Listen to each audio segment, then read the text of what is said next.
النبي صلى الله على الرسول صلى الله على حبيبي تبينكم وأطيعوا الله ورسوله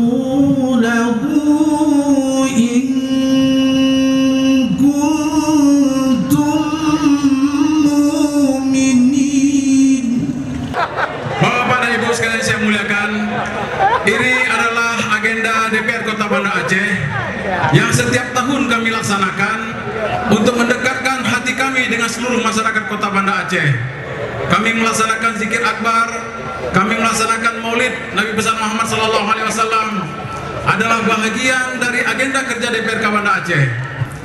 Ada filosofi besar yang dalam pikiran saya terima baru-baru ini ketika saya menghadiri pelaksanaan maulid raya yang dilaksanakan oleh Majelis Zikrul Aceh di PKA kemarin.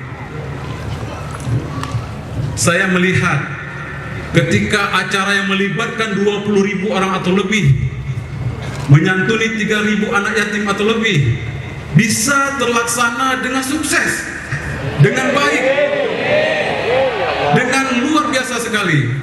Qul Allah, serulah Allah Subhanahu wa taala, berdoalah kepada Allah dengan asmaul husna, dengan kalimah Allah, dengan kalimah Rahman, dengan kalimah Ar-Rahim. Ayyamma tad'u falahul asmaul husna. Ya Qahhar, Ya Qawi, la ilaha illallah. Ya Qahhar, Ya Qawi, la ilaha illallah. yang terlebih utama bagi yang berzikir dengan jamaah. Oh, anjara. Belum apa kan? Tapi kini oleh orang anak ini oleh dia, kita oleh ulama lain. Bermula yang terlebih utama bagi yang berzikir dengan jamaah, dan yang muqtadi itu mengangkatkan suaranya dengan berzikir berisu, bukan? Maka bahwasanya yang demikian itu sangat memberi bekas pada hati. Coba sebut la ilaha illallah. La ilaha illallah. Umat bagi menafikan segala khawatir, membersihkan hati dan mengangkatkan bagi hijab yakni dinding pada hatinya. Karena bahwa sesungguhnya Allah Subhanahu wa taala menyerupakan hati itu dengan batu di dalam firman-Nya, ampun dosa pemimpin-pemimpin kamu ya Allah,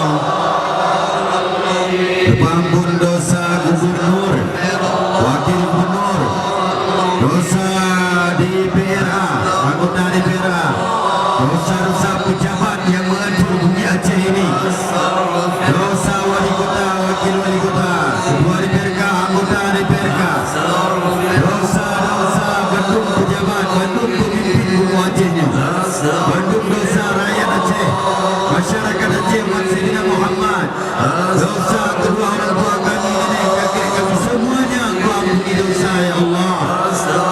Qul ja'al haq wa zahaqal batil innal